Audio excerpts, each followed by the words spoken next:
Welcome. آج کی کہانی کا موضوع ہے وقت کی قدر کرنا۔ علی ایک ذہین مگر سست لڑکا تھا۔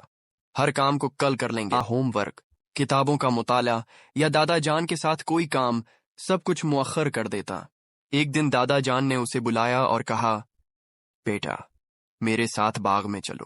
علی نے کہا، دادا جان کل چلیں گے، آج مجھے آرام کرنا ہے۔ دادا جان مسکرا دیے اور اکیلے چلے گئے۔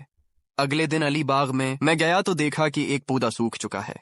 اس نے پوچھا، دادا جان یہ پودا کیوں مرجھا گیا؟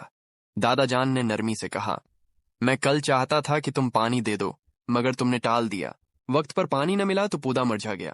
علی کو سمجھ آ گئی کہ وقت پر کام نہ کرنے سے نقصان ہوتا ہے۔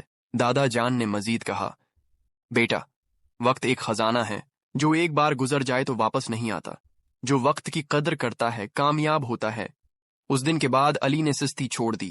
اب وہ ہر کام وقت پر کرنے لگا۔ اس کے نمبر بھی بہتر ہوئے اور سب اسے سراہنے لگے۔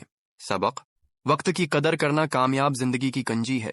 جو آج کا کام کل پر چھوڑتا ہے وہ ہمیشہ پیچھے رہ جاتا ہے۔